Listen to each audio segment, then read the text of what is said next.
আমার মা আমাকে অনেক পরিশ্রম করে পড়াশোনার জন্য রংপুরে পাঠিয়েছিলেন। অনেক হালখাটুনি পরিশ্রমের টাকা দিয়ে যখন দেশের খরচ আমরা চালাই, সেই টাকা দিয়ে আমরা তখন পুনঃসংস্কার আন্দোলনের বিরুদ্ধে আন্দোলন চলমান করি।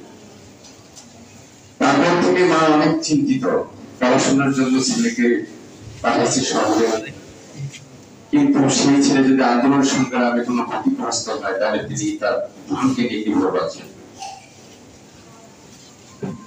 গ্রামের মানুষ নানান ভাবে কিন্তু তাদের সন্তান যদি কখনো আন্দোলন সংগ্রামে যায় নানান রকমের কথা বলে, যে আপনার সন্তানকে আপনি পড়াশোনার জন্য শহরে পাঠাইছেন, আপনার সন্তান কি করতেছে, এগুলো কোনো কাজ।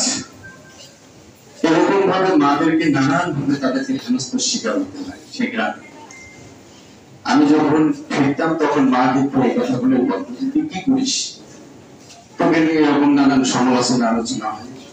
তখন আমি মাকে বলতাম যে আমি তো খারাপ কাজ করতেছি, আমি দেশের মানুষের জন্য কিছু করার চেষ্টা করছি।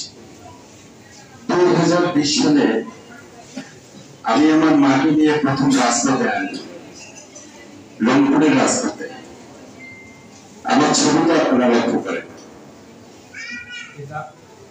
এটা আমার মা, এটা আমি, আমার পাশে ছোট ভাই ইমরান, ওই ইমরান। এই মাকে রংপুরের রাজপথে নিয়ে আসার একমাত্র কারণ ছিল, যখন ফাঁসিবাদ মাথাচাড়া দিচ্ছে, মানুষ আর কথা বলতেছে না, ন্যায়ের পক্ষে যখন মানুষ আর কথা বলার সাহস পাচ্ছে না, মারা যখন তাদের সন্তানকে নিয়ে ভয়ে মতে থাকে, তখন আমি আমার মাকে সামনে নিয়ে এসে সেই সকল মায়েদের অনুপ্রেরণা জাগানোর চেষ্টা করেছি যে মারা এখন থেকে ন্যায়ের পক্ষে সবসময়। 24 বিপ্লবে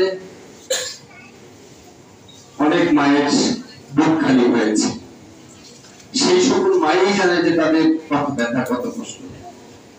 আমরা সন্তানরাও বুঝি যে আমাদের মারা আমাদের জন্য কত কষ্ট করে, কিন্তু দিন শেষে যদি একটা সুন্দর পরিবেশ না থাকে, সমাজ না থাকে, রাষ্ট্র না থাকে, তাহলে আমাদের মা থেকে শুরু করে ভবিষ্যৎ প্রজন্ম কিন্তু অনেক কষ্টের মধ্যে বা অনেক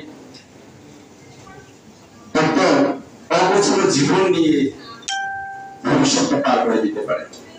তো আমার মা গ্রাম থেকে আজকে আপনাদের সামনে পরিচয় করে দেওয়ার জন্য আসছি। আমার মা একটু, ইনি আমার মা। আমার মায়ের জন্য সবাই দোয়া রাখবেন, আমার জন্য দোয়া রাখবেন। ধন্যবাদ।